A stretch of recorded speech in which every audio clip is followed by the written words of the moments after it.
When you know that you are queer, but your favorite drink is beer, that's gayish. You can bottom without stopping, but you can't stand going shopping, that's gayish. Oh, gayish, you're probably gayish.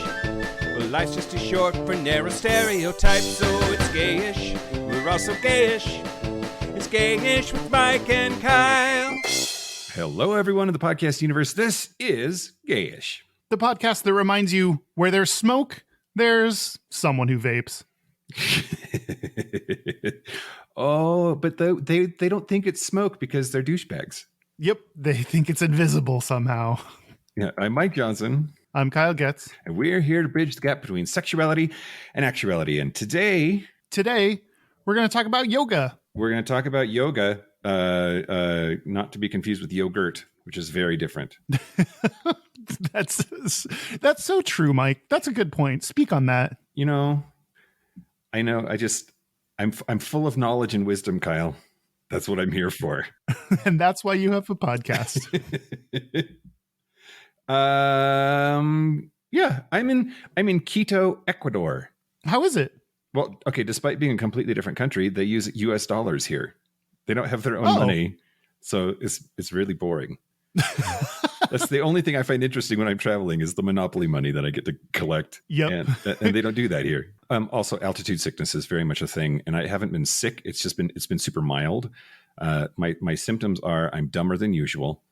And you really do get winded, like going upstairs or going up a hill, like start panting pretty heavy. That's why you were winded after going to the bathroom. Right. Exactly right. It's only like 20 feet so it's like 20 feet away. And I like start sweating on the way back. It's crazy. On the Patreon bonus episode, you said you would drink some cocaine tea if it got to be too bad. I know that this is an audio podcast, and do you see this? Coca. It says coca, and it's just fucking leaves. It looks like a dried salad in a bag. So you're ready to go just in case? I am going to, well, first, not try to bring this home because apparently TSA does not like that even a little bit. Yeah, I bet. But I haven't tried it yet. I threatened to. I'm not afraid of it. The place that I work does not do drug testing, so I won't test positive for cocaine because nobody's going to check. Dive in, man. Yeah. Anyway, yeah. Bought that at the Mercado Central this morning. Okay. Did we bullshit enough? Yeah, I think so. Okay, great. We do have 100 words. At a certain level of Patreon, if you send in 100 words, it doesn't matter what they are. I will read them.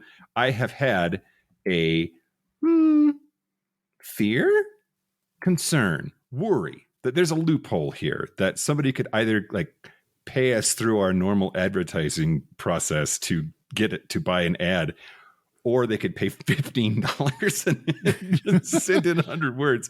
Slightly lower than our usual rate. Yeah, right. Yeah. I don't know. I don't know if this is, I don't think this person is advertising for themselves, but on behalf of somebody else. Whatever. Here we go. Are you ready? Yeah. 100 words. Dear every person listening. Was that me?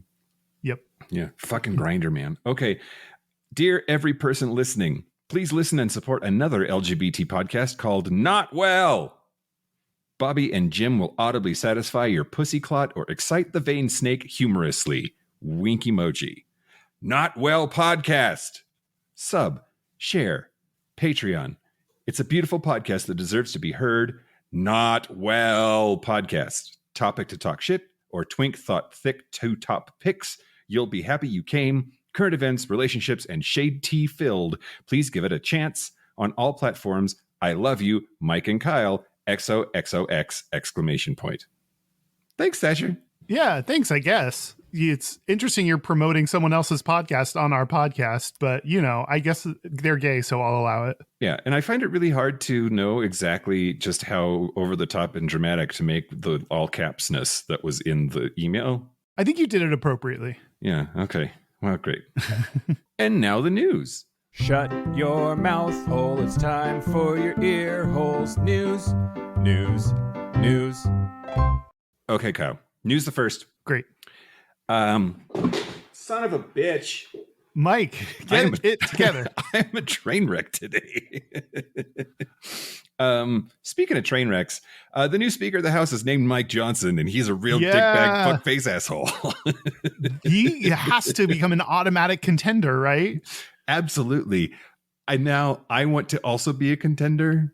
So when we come, we haven't figured out the process yet, but I'm sure it will be completely opaque, just like the dildo system. But I formally throw my hat into the ring as a candidate for dickbag fuckface asshole of the year, and also the other Mike Johnson, who is for sure more qualified, but he's not qualified to be Speaker of the House, which is what he finds himself being all of a sudden. So he is a relatively new member of the House of Representatives from the great state of Louisiana. And boy, he's a real winner. Okay, he's in his fourth term representing a northwestern Louisiana district in the U.S. House. Before that, he spent one term in the Louisiana State House. And in 2015, when he was still in Louisiana, he introduced a license to discriminate bill, which would specifically allow denial of goods and services to same-sex couples. Fuck that. Of course, because Jesus. Yep, God wanted you to discriminate against gays. That's one of his top 10 commandments. Yep. In Congress, he has been slowly but surely doing whatever he can to fuck us over. He introduced an education bill that would be a national version of Florida's Don't Say Gay law. And he led a hearing on the possibility of banning gender-affirming care for trans minors. David Armistead, a Louisiana resident who's on the HRC's Board of Governors, said, quote, he's been building a resume of hate against LGBTQ people. I feel like my resume is a resume of hate. It's all the things I've hated doing at all of my previous jobs that I have to pretend like I like. Yeah. What if you could get a job just by listing the things that you hate? Like you I mean, it'd definitely be the most unique resume they'd seen all day. Consider me for this job. Things I hate. Pickles, World of Warcraft.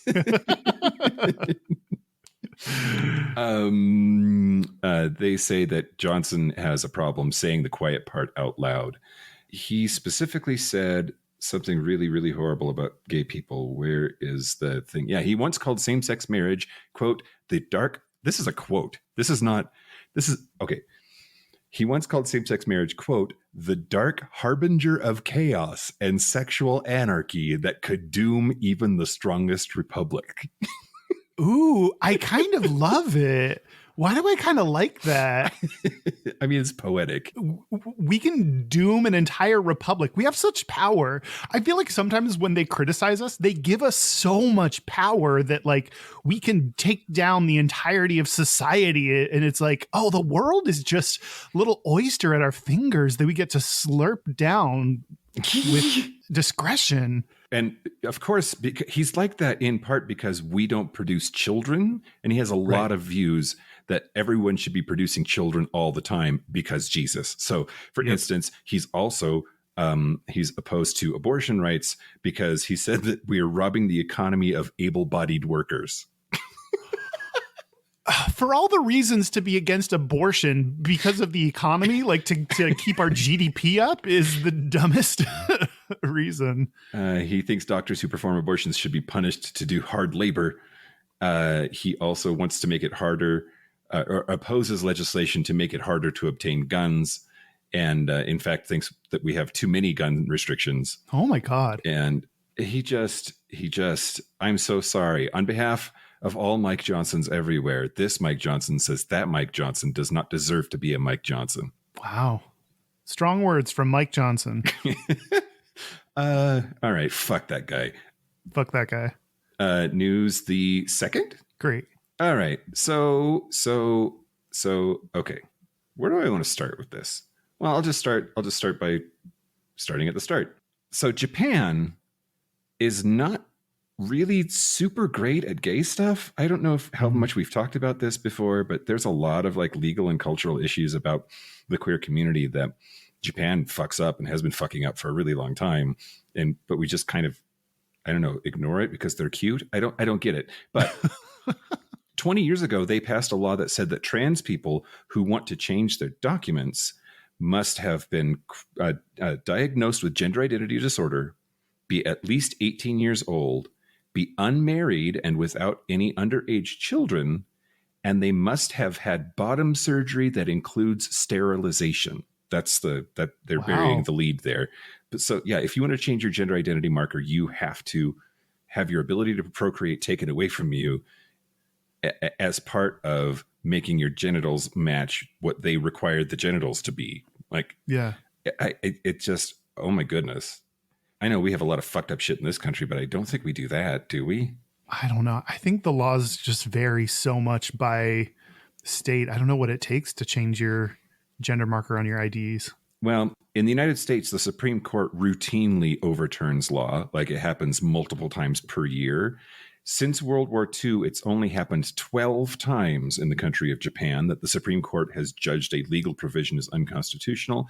And they have just ruled this last week that the requirement that they have bottom surgery and be sterilized is unconstitutional. Ooh, that's awesome. Yeah. So it's very, very rare for the Supreme Court to overturn a law. Oh my God. What?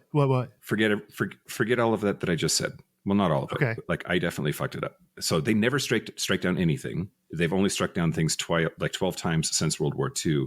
They struck down just the part of requiring sterilization. They still require bottom surgery. Oh. Which I don't know how. Well, somebody, I will read up on it and educate myself. But I don't understand. I don't understand how you can have bottom surgery and preserve your ability to have children. But I guess you can, or maybe you can't, and they're just making a meaningless distinction. I don't know. The Supreme Court of Japan is trying to intervene in a way that sounds like it's the right direction. I'm anti-sterilization, so that's okay. Great. Yeah. That you're right. That seems like a step forward, but is it? I don't know either. Yeah, but lots of LGBTQ legal experts like Ken Suzuki, who's a professor at Meijin University, is saying that this is a big deal. He said, for the judges to pick anything up is a big deal. And the fact that they picked this up really is very significant. So we'll see. Japan is the only G7 nation with no legal protection for same-sex unions. And basically, they need to get their shit together. Japan, get your shit together. Yeah, Japan. News the last. So Democrats have introduced a bill in Congress that would create a national LGBTQ plus history and culture museum as part of the Smithsonian. Oh, no way. Yeah. U.S. Representative Mark Pocan, who's a gay Democrat from Wisconsin and the chair of the Congressional Equality Caucus, put forward 2 bills on Friday that would create a national museum of American LGBTQ plus history and culture. It's tied into LGBTQ plus History Month, which was October. And it would form an 8-member commission to investigate the feasibility of establishing such a significant institution in the nation's capital. And they would have several key responsibilities, including devising a plan of action and a fundraising strategy to financially fuel the establishment, operation, and maintenance of the museum through public contributions.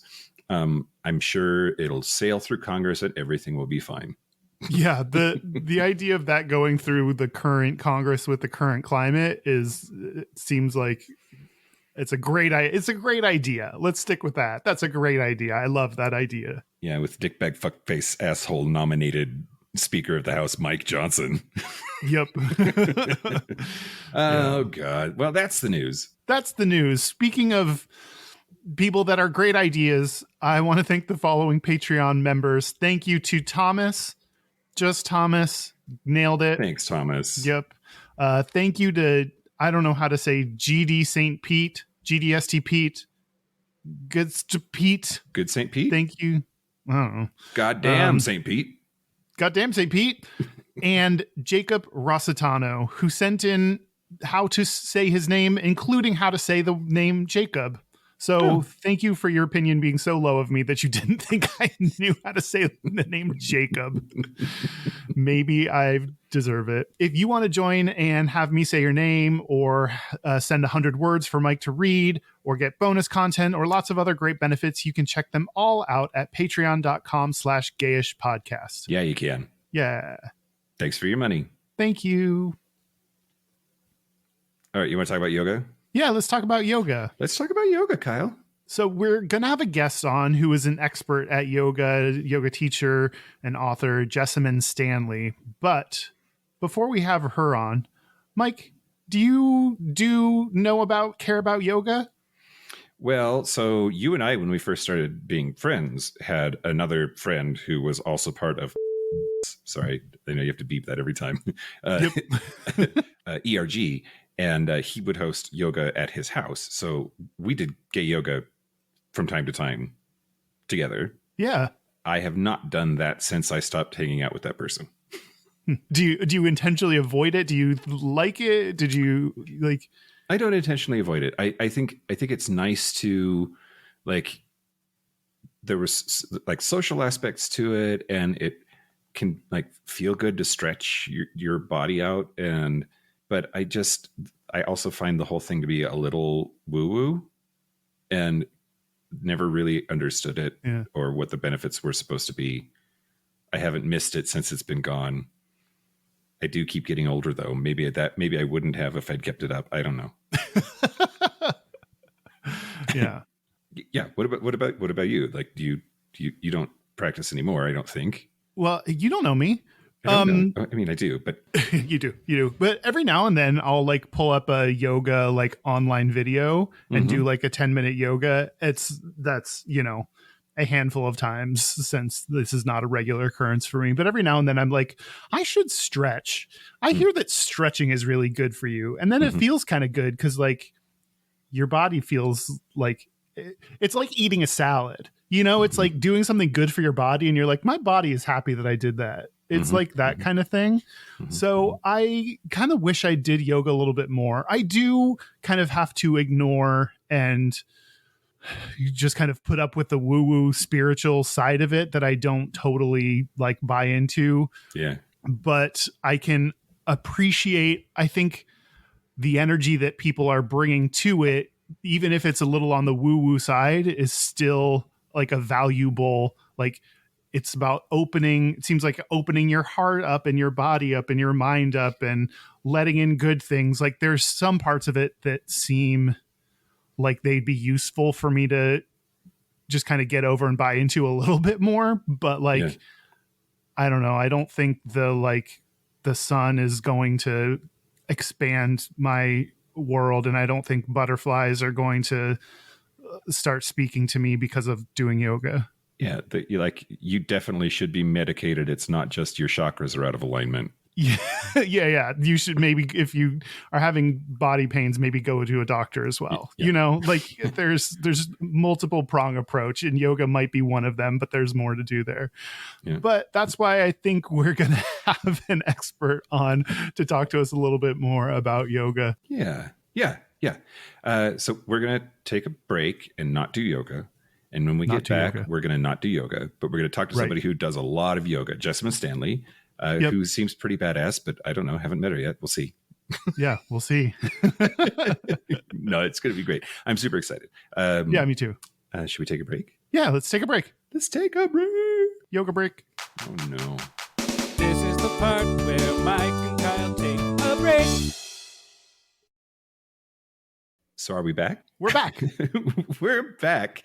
With us is Jessamyn Stanley, author, yogi, podcaster, badass. Welcome to the show. Thank you so much for having me. I'm so glad to be here with some fellow gays. I feel like this is like exactly how I'm trying to spend my time. So thank you for having me. Yeah. So we'll get to the yoga thing soon. And I do want to talk about everywhere that I've read, it says that you are queer. Do you put a finer point on it, or is that your word? Queer is my word. I kind of go with all words. I like gay. I like dyke. But queer is really like centralizes. It gives me a foothold to stand in. Because I mean, for some people, it's an overloaded term, right? Like they use it to mean just in the community somewhere, or like that's their word for themselves. So yeah, totally. I mean, I came out as a lesbian when I was 17. Like I started telling people about it when I was 17. And then I came out as like queer when I was in my early 20s. And for me, it just felt like a way to, because I had already told my like high school girlfriend that I thought I might be bisexual, or like I was like, I'm not really sure what's going on. I'm pretty sure I still want to fuck men, but like I don't really know. And then when I found out about queer, I was like, oh no, that's great. Let's just start saying that. That covers all the bases. I feel good about that. So it's like queer and gender identity, queer and sexuality. Yeah, that's me. Well, let's get into yoga, as you are the yoga expert. Can you tell us how you got into yoga in the first place? I was going to say, how did I become a yoga expert? I'm telling you, man, I literally I thought yoga was just for thin white women. I was like, this is not for me at all. Okay. I really got into it when I was in graduate school, but the first time I went to a yoga class was when I was in high school. My aunt was obsessed with Bikram yoga at the time. Have y'all ever done Bikram yoga, or do you know anything about this? I know that there's lots of kind of yoga, and they're more or less sweaty. Oh, that's great. I feel like you know all there is to know. Just to deepen that explanatory comma, Bikram yoga is a style of hot yoga. That's really all that needs to be said. So my aunt was like an evangelical for this type of yoga. She was like, oh my God, you have to go. It's going to change your life. And I was 16, hanging out on the couch, watching VHS tapes all summer. So I was like, I'll just go to this yoga class with her, whatever, who cares? And I went, and it was one of the worst experiences of my life. Like, even now looking back, having practiced so much yoga since then, I'm still like, yeah, that was bullshit. So that anytime that someone is like, I don't know why you like yoga because I've been to yoga and it sucks, I'm like, no, I feel you. Like, it is the worst, actually. But anyway, so I had a terrible experience, and I could go into more detail about this. My first book, Everybody Yoga, which you can find anywhere the books are sold, I go into a lot more detail about this. So if you're curious, it's there. But yeah, after that experience, I was like, never again. But cut to when I was in graduate school. So this is like 7 years later. And I was going through a period of depression that, honestly, if you've been in your early 20s, then you have been where I was. I was like, I don't know what's going on. I feel like who I am and what I'm studying and the work that I'm doing don't line up. Like, I'm feeling all this confusion. My high school girlfriend and I were breaking up, and I was realizing how much of my identity I'd found in that relationship. And I was just really spiraling. And one of my friends was also an evangelical for Bikram yoga. And she was like, oh my God, come to yoga. It's going to change your life. And I was like, nah, because I've actually done that before and I already know that it sucks. So like, I'm not doing that with you. But she got me caught up on a Groupon. It was like, what's the worst that could happen? I'll go to this yoga class one time, and then I only paid for the Groupon, and it's not that big of a deal. And I went, and again, like everything about it sucked. It was like, the style of yoga, the room is about 104 degrees. So it's just like hot as hell. I was sweating from places that I really didn't know that human beings sweat. Like, I was sweating in my eyebrows and like the tops of my fingers. And this is without actually doing anything. So it's just like, this is terrible. But I realized, like, at some point in the class, just how frequently I tell myself no. Because so also in this style of yoga, you're facing mirrors. So I'm like looking at myself in a mirror, which as a fat person, I have been actively avoiding mirrors my entire life up to this point. So it's like my nightmare to need to just like stare at myself in the mirror. And I'm looking at myself and I'm like, why did you even come to this class? Everyone in here can see that you shouldn't be here. The teacher knows that you don't know what you're doing. Everyone can see, like, you shouldn't be doing this. And I was just like, so are you going to spend the whole 90-minute class acting like this? Or are you going to just try? Because you could just try. And like, maybe you fall down, and maybe everyone in the room is going to see that you don't know what you're doing. And maybe you're going to be so embarrassed, but you could just try. And when I gave myself permission to try on the yoga mat, it really showed me how many other places in my life I was not giving myself permission to try. Like how many times I said no, and I'm not going to go there, and I don't deserve this. And so I kept coming back to yoga because it was a place for me to practice just stepping outside my boundaries and saying, this is who I am, and I'm going to go for it, even if I do fall down. And over time, expecting to fall down and seeing what happens when I pick myself back up again. And honestly, to this day, that is still why I come back to my yoga practice. It's like my medicine to help me remember that I'm allowed to fall down and that the changes in life, the ups and downs are supposed to happen. It's not like I went to yoga and I was just like, oh my God, I'm so magically flexible and this is the best exercise ever. It was like, no, this is like getting my face slammed against the pavement over and over and over again. And the glory is realizing what happens when I stand up again. So in that, I guess, second time that you went many years later, but the beginning of this latest journey or whatever, did you fall down? Oh my God, so many times. I fell down today. I'm sure that's yoga. Like, and I think that that's a piece of it though, is really like recognizing that you learn a lot when you fall down, that you learn more from falling down than you do from standing up. And something that I think about a lot too is like how there was this whole period of time at the beginning of life where you fall down all the time and you don't care. So like the first couple years of life, it's just full time falling down, but you don't know to feel ashamed or embarrassed. And the thing that yoga is really helpful with is just remembering that little kid inside of you that falls down a million times and doesn't care, you are still that little kid. I am still that little kid. And so if it was okay to fall down then, it's okay to fall down now. Something else I wanted to ask. We talk about stereotypes all the time on this show. That's the whole point. And you said you had it in your head that yoga is for skinny white girls. But isn't it? Like, is that stereotype true? Totally.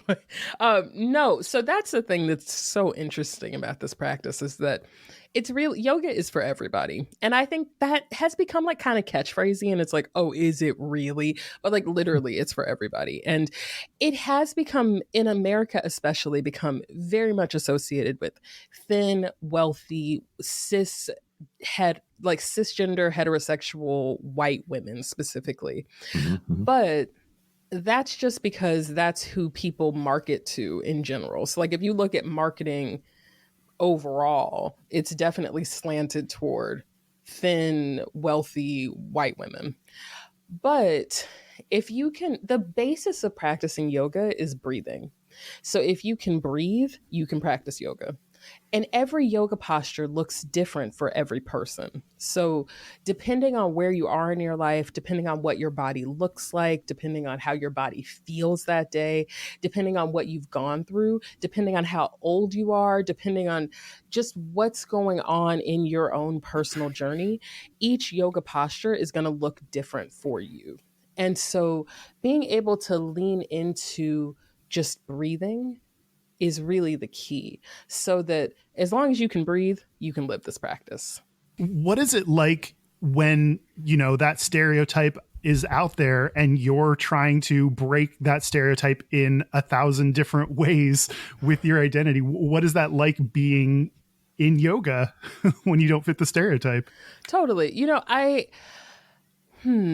What's interesting to me is that I really represent I would say an overwhelming majority of people. So that like being someone who works in an industry that is predominantly white, predominantly like able-bodied, thin, straight, like very much not a space where you see like fat, Black, queer people starting businesses. So to have my wellness company, The Underbelly, be in this space where there really has never been anyone like us before, I think that there's this feeling of like, wow, you're doing something brand new. But if you go out to yoga studios and you see who's really showing up, it's all kinds of people. And even before I started The Underbelly, before I started sharing my yoga practice on social media, I can think of seeing people like Diane Bondi and Anna Guest Jelly and Amber Carnes doing this work of showing like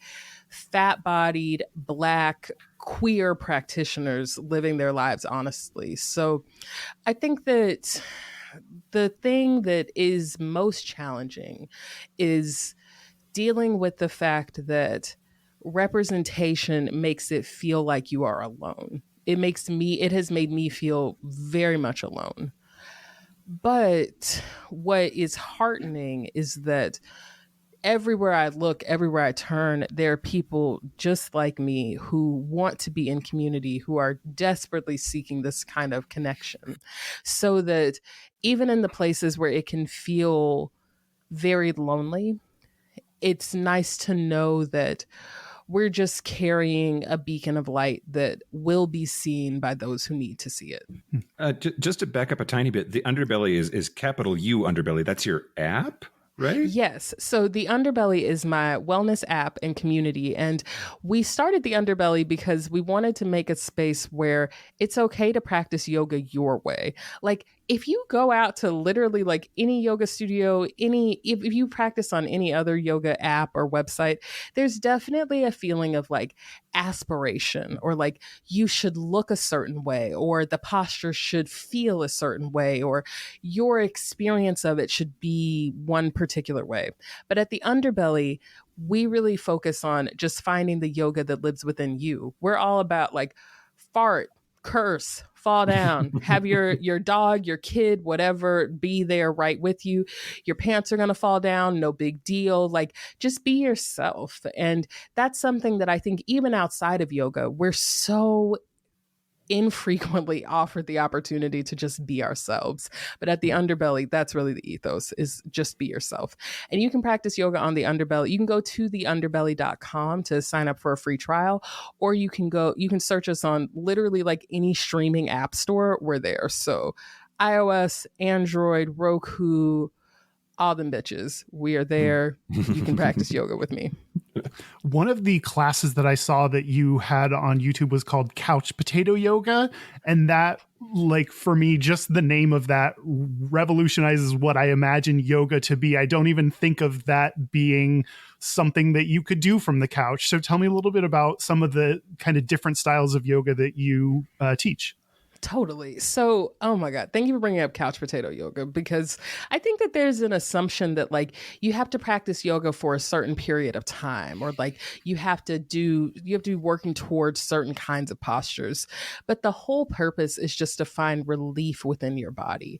And if you're sitting on the couch scrolling or watching TV, that's a perfect time to practice yoga, especially a perfect time to practice some of the postures where like ultimately you're just sitting there. So like whether it is, whether it's a forward fold, or I really love hip openers. Like when you're just sitting and scrolling or watching TV or something, going into a single pigeon pose or a double pigeon pose or anything like that, where you can just start to open up your hips, but also just hang out and chill. It can just be such a relief to your body, and you're literally practicing yoga at the same time. It doesn't have to be quite so formal as like, I'm gonna take a yoga class, or like, I'm gonna get out my yoga mat. No, you can practice yoga in bed. You can practice yoga in the pool. You can practice yoga like literally anywhere. And it's helpful to remember that, because I think that it is important, at least for me personally, it's important to practice yoga at this point in my life every single day. And that can feel really daunting if you're like, no, I have to roll out my yoga mat for an hour and a half every single day, or I didn't practice yoga.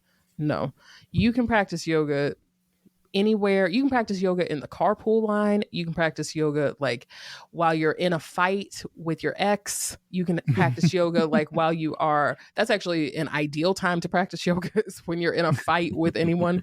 But like just finding these moments of peace for yourself, to be quiet, to find quiet within yourself, even if it's only for a breath, even if it's for like 5 minutes, just to practice one posture can really change the timbre of your day and ultimately change the course of your life. And you're in North Carolina, from North Carolina? So I'm from North Carolina. I grew up in Greensboro, North Carolina, and I spent the last decade in Durham, North Carolina. And I have been in Northern California for the last couple of years. And I'm just north of Oakland, which has been such an interesting, it's very interesting to go from being like queer in the South. Do y'all have any connections to the South, or do you know anything about being in the South? It's just like very Not gay friendly, I would say, overall. So it's very interesting to go from that to being in the San Francisco Bay Area, which I would argue is, well, maybe y'all are in Washington, so like maybe Seattle is like second gayest, but I feel like San Francisco is like the gayest part of America. And like, it's just very interesting to transition from one area to the next, because there's prejudice all over the world, but it's just interesting to me the way that it manifests. But to answer your question in short, I'm from North Carolina. I live in California. I mean, of those two states, California is the closer to yoga in my brain. Like my same. Yoga like radar. For sure. For sure. Yeah, well, and so that's an interesting point. Like even growing up, growing up in North Carolina, there are a lot of stigmas about yoga and about Eastern spirituality in general. There are a lot of people who are just like, I'm not going to go there. I don't know what you're talking about. This is too weird for me. I don't like this.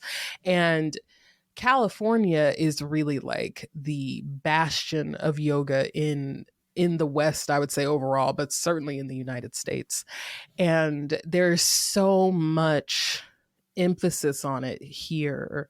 Whereas in North Carolina, it really depends on what part of the state you're in. And there's limited opportunity to practice like a lot of different styles of yoga. So in California, there's lots of access to so many different styles of yoga, but in North Carolina, there's pretty limited access, I would say. And it has a lot to do with where you're from, what you're interested in. And even within that, in North Carolina, I would say that the yoga communities tend to be pretty, homogenous, so not as diverse as they can be in California.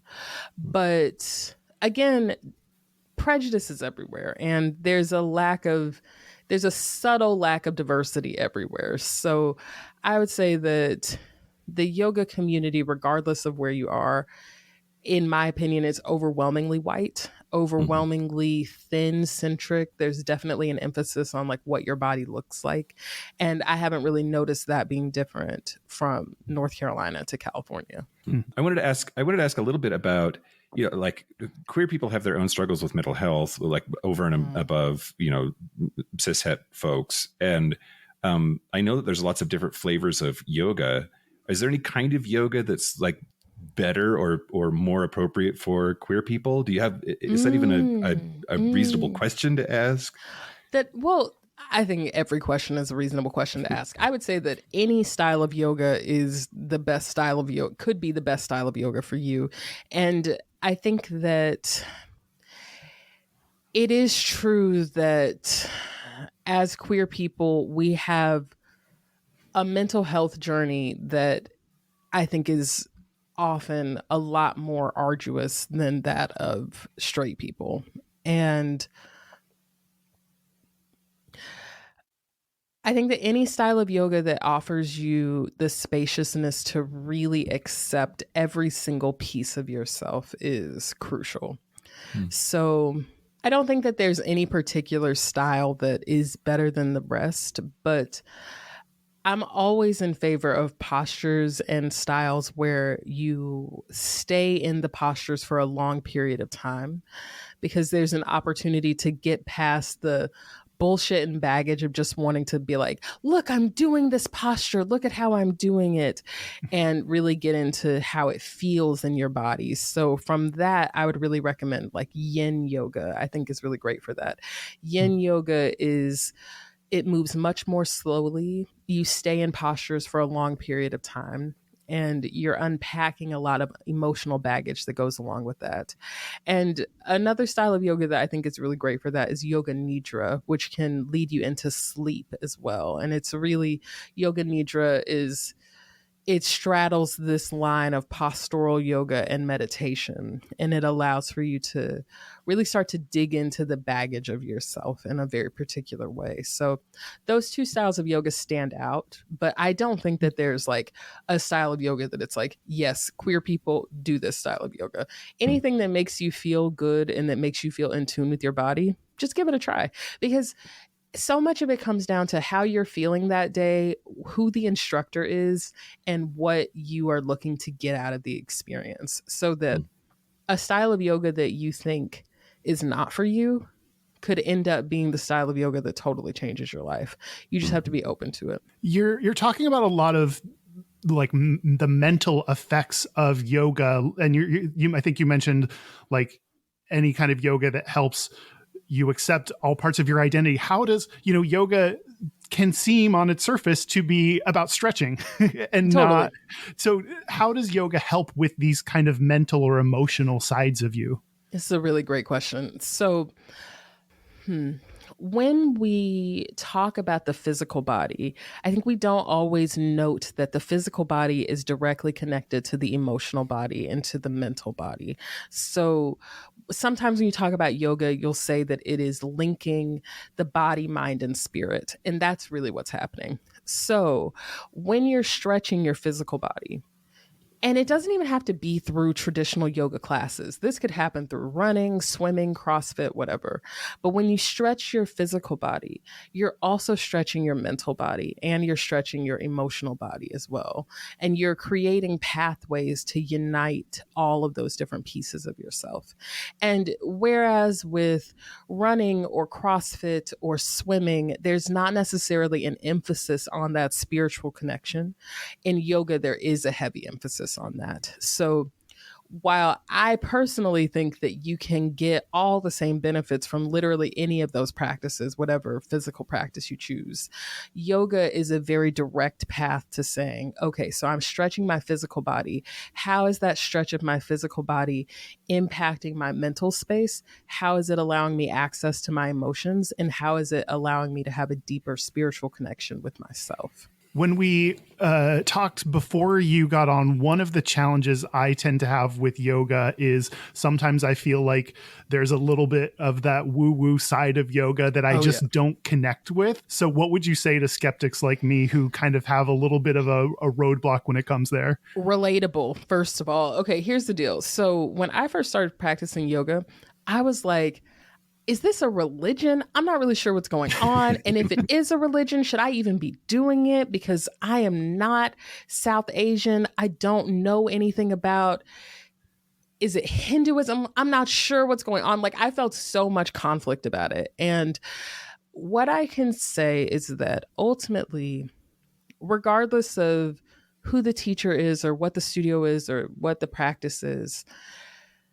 yoga is leading you back to yourself. It's always taking you back to your own truth. And there is a lot of cultural appropriation that happens in Western yoga specifically.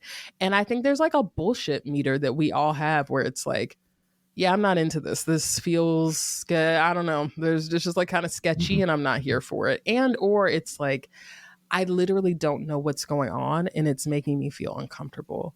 And so when that happens, I mean, my advice is to leave the space, or like if you're like taking an online class, I'm a big believer in online classes, especially like starting out with classes on YouTube and just trying out different free classes with different teachers and seeing like what feels good, what doesn't feel good. But if you're taking a class and you're like, yeah, I'm not feeling this vibe, stop taking it, turn off the class, move on with your life. I think there is a certain level of inquiry that can happen when you're in those spaces and you're like, okay, this is making me feel weird, or like, this is kind of bullshit. There's a place of being like, well, okay, how often do I think like that? Like, where else in my life am I calling bullshit? Is this just like that? Like, there's a space of inquiry there that I think is really interesting. But I think there's also a place of like, yeah, I'm not into this. This isn't for me. And so there are so many different practitioners and teachers and styles of yoga and classes that you can go to where they're really keeping it pretty neutral, and they're not talking about like any kind of spirituality or talking about anything that might skew you in one direction or the other.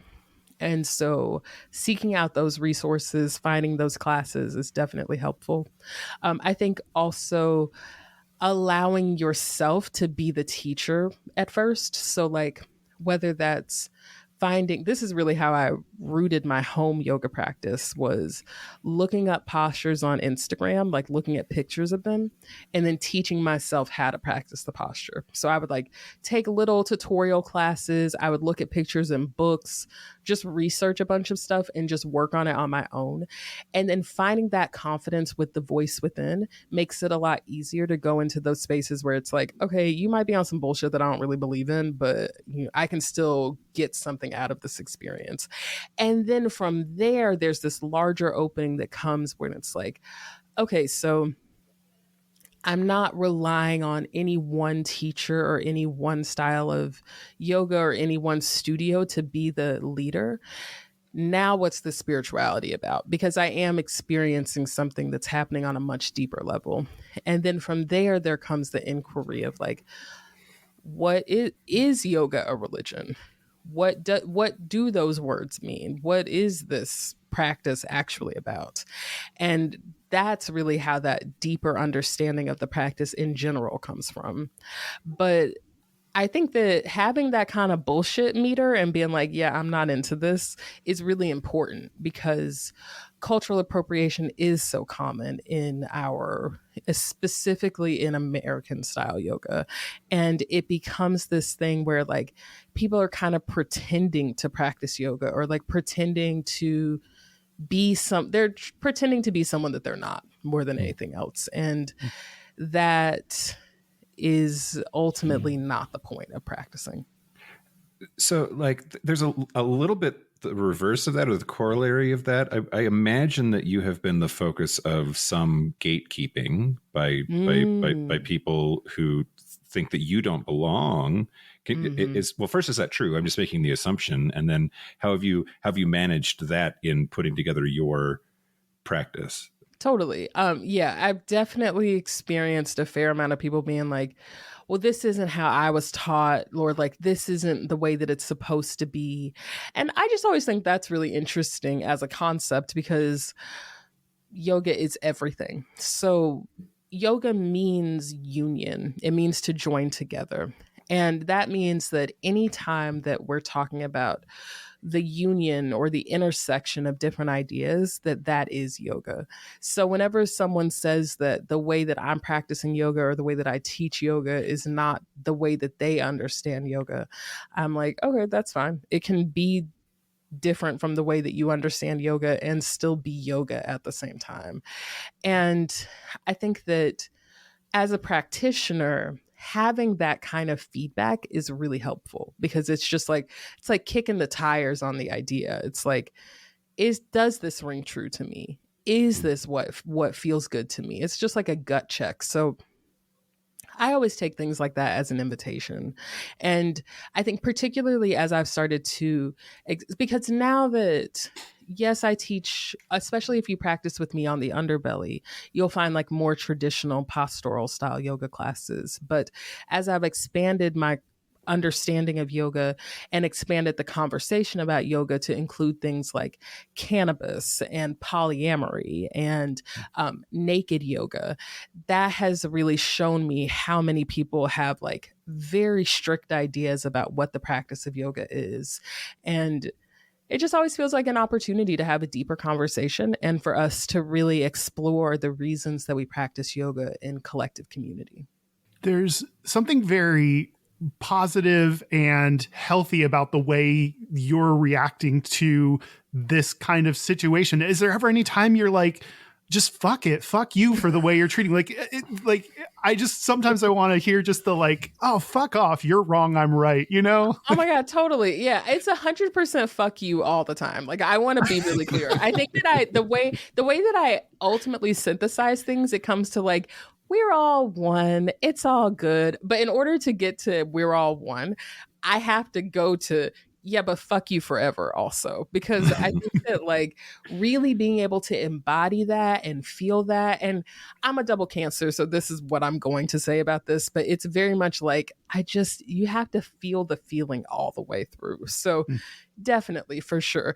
But what happens when I say fuck you forever is that I can see the other person's perspective, and I can see how they are coming from a place of fear. Ultimately, that is the only reason to like push back against someone. It's because they are saying something that you feel challenges your version of reality, and it's scary. And I'm like, oh my God, I know what it is to be scared. I feel you. I get it. And then I feel compassionate, and I'm like, oh my God, totally. So yeah, I get it. Okay, cool. So I'm just like you. That's why people freak out about trans people and queer people too, right? Like Exactly. It's such a fucked up human thing to do, and I don't know. Literally, anytime that someone says anything like transphobic or homophobic, I'm like, you're gay. Like, that's what that is. I'm like, you are mad or sad or scared that somebody's going to find that out about you. Like, you're trying to understand yourself, and you're ashamed. And it's really shitty, I think, that as people who are marginalized, that we are then asked to be compassionate on top of that, to be like, yeah, I get where you're coming from, transphobe. It's like, so that I don't feel like anybody needs to do that, but I do think that us all finding compassion for each other is the way forward. So it's like, it's annoying, I think, more than anything. But yeah, I'm still stuck on nude stoned poly yoga. That like never forget. You got to. Yes. I want to know more about that. Oh my God, it's the only way to do it. I was talking to a yoga teacher friend of mine, and she was like, what's it like to practice yoga naked? And she's been practicing yoga so much longer than me, to the point where I did not understand her question. I was like explaining what it's like to share my naked yoga classes on OnlyFans. So you can practice naked yoga with me right now if you go to OnlyFans. Actually, you can go to my website, JessamynStanley.com. There's a link there. But I was like, oh yeah, let me talk to you about the internalized misogyny that is like makes practicing yoga naked on OnlyFans complicated for me. And she was like, no, bitch, I'm literally asking you, what does it feel like to practice yoga when you are naked? And I was just like, you've never practiced yoga naked? This is confusing to me, because I'm like, what? I feel like I started practicing yoga naked before I started practicing yoga. Like it was just like a direct shot for me. And I also started smoking weed and practicing yoga immediately. I was like hotboxing my car at the yoga studio. Like this is what I need to be doing, because it makes it so much better. I'm like, if you think about like being naked, unless you're a never nude, which literally shout out to the never nudes. But if you're like, yeah, I enjoy being naked from time to time, imagine being naked and practicing a spiritually liberating practice at the same time. It's just better. So like, if you enjoy smoking weed, getting stoned, however you like to do this, imagine how much more incredible that would be while you're doing your spiritually invigorating practice. And the thing about it is that ultimately, we're just trying to peel back the layers of ourselves. And there are so many layers that come along with wearing clothes. There is a lot of baggage that comes along with it. And just like on a base level, for me, the reason to take, and it's not, I'm not like, when I was thinking about naked yoga, I think about this very specific moment on Rugrats. Did y'all ever watch the show? Does this mean anything to you? Yeah. It's like this episode where Tommy is like deciding to be naked. He's like, Nakey is nakey. And I always feel like Tommy Pickles with this. But anyways, so it's not full Tommy Pickles vibe. Like, I'm just going to get naked. It's very much like, I'm practicing yoga. I'm going to take off my bra that is getting on my nerves because it's distracting me. I'm going to take off my pants because they're digging into my waistline, or they're sliding down below my belly, and they're just getting on my nerves anyway. I usually end up doing that because of some anatomical reason. It's like, it would be a lot easier for me to move my belly around or to move my chest meat around if I could actually touch my body and get really intimate. And there's a way that you can deepen the postures when you're wearing fewer clothes that is really hard to do when you're wearing a lot of clothes. And when I first started practicing yoga, I was really obsessed with like having my belly sucked in and like wearing leggings that would like pull my belly in as much as possible. But what I didn't realize at the time is that my belly is one of the best things about me. And this is something that I think if you are fat, if your belly protrudes, it's really easy to just feel like deep shame about that part of your body, to the point of like trying to pretend that it's not there or hope that it will magically disappear if you have it sucking in as much as possible. But just to hold it and acknowledge it, that alone, so powerful. But when you then start using your belly and making space for it between your thighs to sit up on top of your thighs, it's a game changer. And then when you take it that step further and start to use your belly as a prop, you use it like in yoga, sometimes we use sandbags as props. Your belly is like a sandbag on your body. So just actually moving your belly around to be an asset and to be a benefit. It's not just a physical changer in the postures, it's a full mental shift on who you are as a human being. So when we talk about body acceptance and body liberation, this is really the key to that, is understanding that your body is happening on purpose and that you are happening on purpose. And I think that as queer people, this is a particularly profound journey to go on, because there's so much of our lives where you just feel like ashamed of yourself. You feel like I'm not good enough, like maybe I shouldn't have been born. And the reality is that everybody is here for a purpose. Everybody has meaning. Every life has immense meaning. And so being able to understand that on a physical level as much as you can really lift you up on the mental, emotional, and spiritual levels. So practicing yoga naked, clutch. And smoking weed with yoga, you know, what I will say about this is that it's not for everybody, but it is for some people. And I think it is on a personal level, I think it is incredible. It totally elevates the practice and takes it to a place where you're able to understand on a deeper level, you're able to experience on a deeper level, and things that seem really physically challenging at first get a lot easier because of the weed. Indica or sativa? It doesn't matter. Oh my God. Sativa all day, indica all night. This is a great question. It's very important. You know, it just depends. I used to not be an indica girl at all, but now as time goes on, I need to chill, need to relax. But yeah, sativa in the morning, indica at night. I wanted to ask just a little bit about your personal life. Are you partnered? Are you single? Totally. Are you...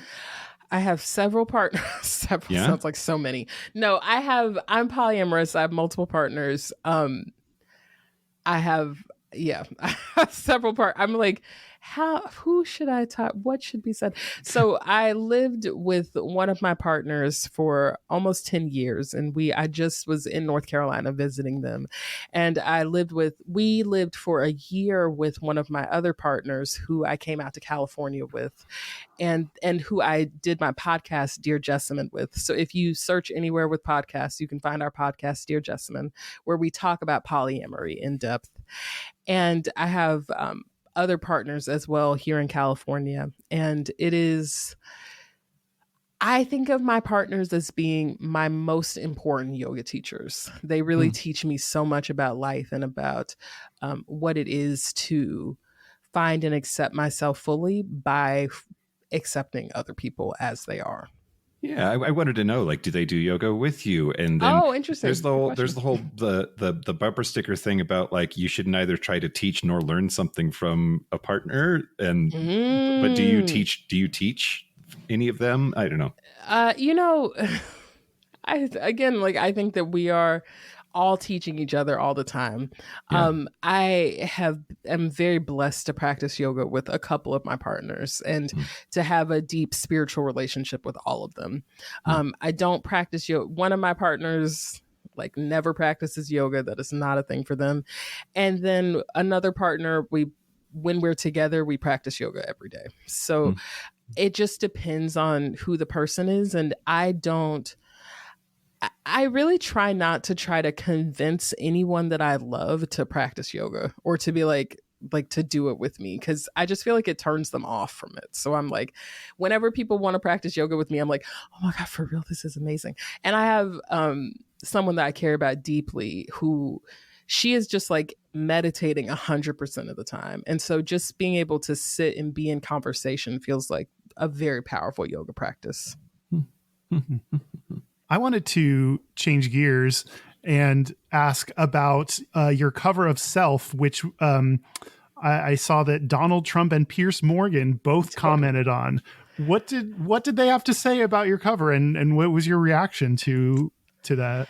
Yeah, it is so cool. It's very cool to be recognized on platforms where I am a part of a movement and my image is being shown in this way where lots of different people can engage with it. But what inevitably happens with that is that there are people who troll. And I would just say that Donald Trump Jr. and Piers Morgan were just trolling, and they were saying generally fat phobic things. I honestly don't really remember or pay that close attention to it because they said so many things that I have heard people say over the years so many times. And particularly, I am very thankful of the people who bullied me in middle school. I was bullied pretty extensively when I was a kid. And the thing that I learned from that is that hurt people hurt people. So like anyone who is feeling deep sadness in their life is going to try to create that sadness someplace else. People who are happy only want for other people to be happy. So like, if you are saying something mean about another person, it's only coming from your own sadness. So when I receive negative feedback like that, I'm just like, oh yeah, so your life sucks. So now you want to make my life suck or something. I'm not really sure. And then the onus for me becomes like not falling into the cycle with them. So like finding the way to be like, oh, okay, cool. Honestly, thank you for the free press. That's amazing. More, please get Self Magazine, get Cosmopolitan. I love that. That's wonderful. And like, that's really where I sit with them. It's like, well, that and this is just my, growing up fat and black and femme, I know that straight white men love us. So when I see men talking shit like that, I'm like, yeah, but you really still want to fuck. That's ultimately what this is about. So I'm just like, okay, cool. Whatever, friend. Whatever you want to say. Like, I'm not really bothered by it. One more thing that I wanted to bring up is in an interview with CNN, you talked about how yoga can help address racism. And I just, that it seems like that's a lot for yoga to take on. So how is it possible that those two things can happen together? Oh my God, I love that so much. So, okay. Oh man, systemic racism is a really big issue. To your point, it seems like a lot for yoga to take on. Yoga is about looking within yourself on a personal level. Part of the reason that systemic racism is so hard for us to handle on a macro level is because we refuse to do the work on a micro level. So whenever you do the work of looking within yourself and noticing the internalized racism within yourself, that is leading to decolonizing and doing the work of getting rid of systemic racism. But it has to start at the individual level. So that's why I really think that yoga is the key, not just to dismantling systemic racism, but to releasing so many of the systemic problems that exist in our global society. When we do the work on an individual level, we're healing these very, very deep wounds. But without that work on an individual level, it's borderline impossible to do anything on a global scale. And that's why we see so many systemic problems exist and really just like continue to get worse over time because we're not doing that work on the individual level. I'm so curious y'all's thoughts about that. I agree. Like it makes a lot of sense that one can't happen without the other. And I think that people are either focused on the bottom up or the top down, and we sort of need an eye on both. Like there are a lot of people who think, well, I'm not racist, that therefore society isn't, and they're wrong on both accounts, likely, because everybody's a little bit racist. Right? Literally, exactly. But yeah, I think it's the focus on sort of know thyself as being part of what yoga accomplishes absolutely has to be part of the equation. So yeah, it's so interesting because I think even just going back to that idea of like everyone's a little bit racist, I think that the fact that that is debatable is part of the problem. And I think that it becomes this thing of like, white people are the problem. Like just a simple part. It would be like point the finger, like white people need to fix everything. But as a Black person, I know that there is a way that I am playing into white supremacy as well. So to not acknowledge that is to not acknowledge a huge part of the equation. So yes, white person in my yoga class needs to do the work, but I also need to do the work. And we need to, part of the work is acknowledging that everyone needs to do the work. And until that happens, I just don't really see any resolution of major systemic problems. Yeah. So I will say if you could talk to the person who feels like they don't belong because they don't fit the stereotype in whatever way that means for them for yoga, but this has sparked some kind of curiosity or interest, what would you say to that person? Oh my God. If you want to practice yoga, literally just start today. Don't worry about getting the best mat. Don't try to figure out the best class to go to. Just get on YouTube, get on Instagram, TikTok, something, find a video, just mimic the postures. Maybe you just watch the class. You just sit and watch it on your phone. That's perfect. That is in and of itself a yoga practice. If you can, work up to getting like a mat. It doesn't have to be the best mat. You don't have to spend a lot of money. Just find something that is comfortable for you. Once you get on that mat, you'll learn why it is a good idea to spend money on a good mat. Like you'll figure out the kind of clothes that you want to wear. You'll find the classes that work best for you. But start with one posture. Start with just breathing. Don't worry about trying to make it look any particular way. Just do your best. And your best is always enough. I love that. Yeah, that's very, very sweet. That's a lovely capstone. Yeah. Well, awesome. We talked about yoga. Are you ready to take a break, Kyle? Yeah. Let's take a break. Okay, let's take a break. This is the part where Mike and Kyle take a break. So are we back? We're back. We're back. We are going to do our Gayest and Straightest. We're going to do our Gayest and Straightest, but first, Jessamyn Stanley, tell us everything about how to find you, what you're up to, what your future looks like. Tell it all the things. Oh my goodness. Well, you can find me, you can practice yoga with me on The Underbelly, and you can go to theunderbelly.com or search for us in the app stores, and you can find yoga classes with me. You can also find us on YouTube. You can search either The Underbelly or Jessamyn Stanley, and you can go to my website, jessamynstanley.com, to find my books and my events and anything and everything that's coming up soon, and also my naked yoga classes. And that's Jessamyn spelled Jessam like monkey, YN like Nancy, Stanley, Stanley. And you can find me on social media at my name is Jessamyn and or at Jessamyn Stan. And that's on all the platforms, Instagram, TikTok, Facebook, Pinterest. If they make a new one, I'll be there under one of those names. Okay. And you can also find my books, Everybody Yoga and Yoke, My Yoga of Self-Acceptance, literally anywhere the books are sold. You could start with Amazon or Bookshop, but you can also find Yoke, My Yoga of Self-Acceptance on Audible as an audiobook read by me. Oh, that's awesome. I love that. Well, our website is gayishpodcast.com. We are at Gayish Podcast on most social media. Our hotline, you can send us text messages or leave us voicemails, is 5855-GAYISH. That's 585-542-9474. Standard rates apply. Our email is gayishpodcast@gmail.com. And our physical mailing address is Post Office Box 19882, Seattle, Washington, 98109. Quick programming note, and then we'll get to our Gayest and Straightest. The Patreon happy hour, is it too late for that? It's too late for that. This episode is coming out for Patreon members the day of our Patreon happy hour. So if you're hearing this on the Wednesday, the day it comes out, you haven't missed it yet. Happy hour is at 7 p.m. Pacific on November 1st. Yep. Do it. Join us. Yeah. You ready to do our Gayest and Straightest? Yeah, let's do it.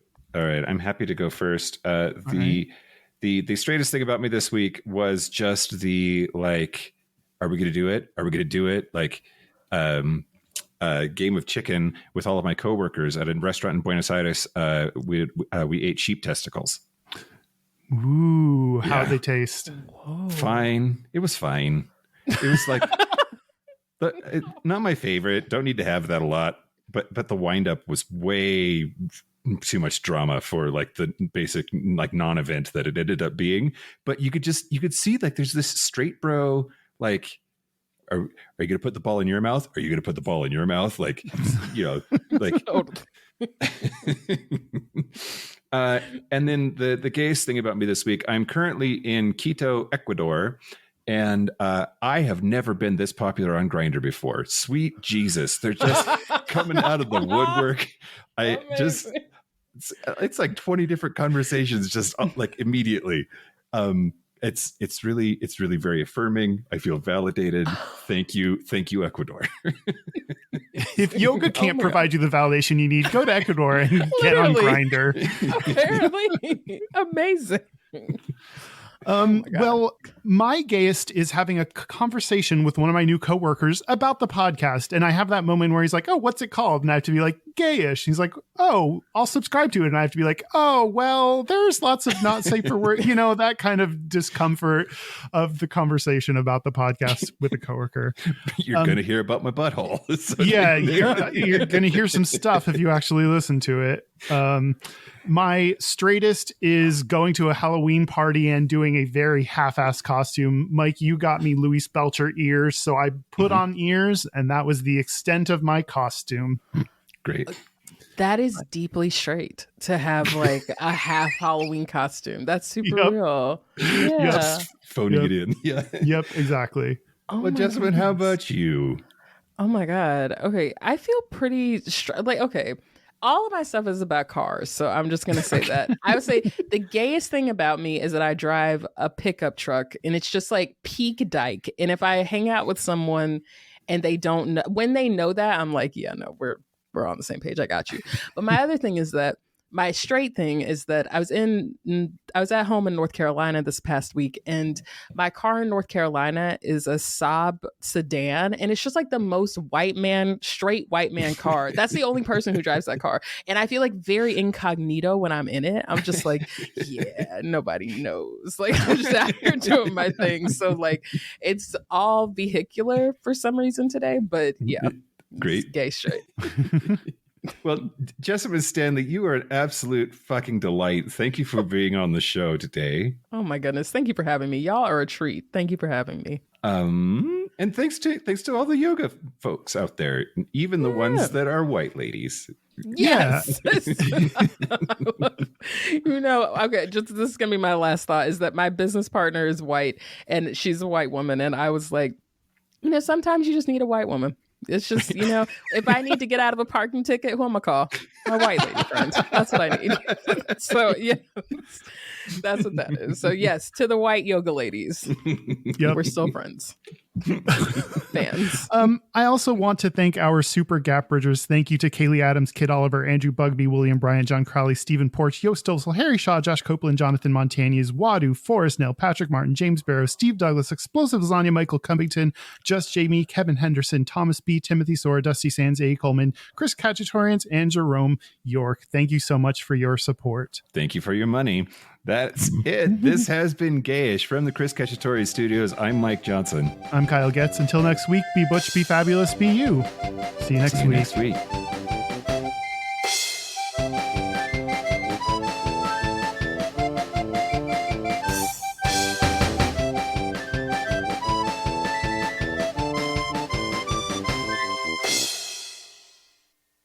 Yeah, we just had an episode on Jeeps, and Kyle informed me that lesbians drive Ford F-150s pretty regularly. Yeah. Yep. It blew me away. Yeah. I had no idea. Yeah, I'm gonna get like extremely dykey to even know about this or talk about this, but like I ended up not going with the Ford F-150 because it can't tow as much as the Toyota Tundra, which is what I went with. So it's like there's levels to the need for a certain kind of vehicle, but it just is it's a beautiful calling card. You know what I mean? Like when you run up on a date in the pickup truck, it's a vibe. So yeah, I need to know about the Jeeps though. So what is Jeeps are gay? They must be. Jeep Wranglers are on both lists, both for lesbians and gay men. Yeah. It's I don't know. We don't know why they're gay, but they are, apparently. Okay, so this is just maybe, I don't know if this is on or off topic and it's fine, but I hooked up with now an ex. At the time she was, it doesn't matter, whatever. We hooked up at my high school reunion. She drove a Jeep Wrangler and we pulled my air mattress into the back of the Jeep Wrangler and like fucked in the back of the Jeep Wrangler. So yeah. I think I see that there's totally a line there. I see that. Or was it a Jeep Grand Cherokee? It doesn't matter. The point is it was a Jeep. I mean, Yeah, a Wrangler, Jeeps are you have to pretty put the seat forward to make enough space for that, I think. There was a seat forward. Yeah, there was it was a whole thing. And also like we were staying in it was like a bunch of my friends from high school staying. This is our like 10-year reunion. And like we're all staying in a house together. And so there's this moment where I like come into the house and everyone's playing Scattergories in one room. And then I'm like dragging an air mattress outside and they're just like, okay, heard. So that's the vibes. That's what we're doing here. So anyway. I love it. I love it.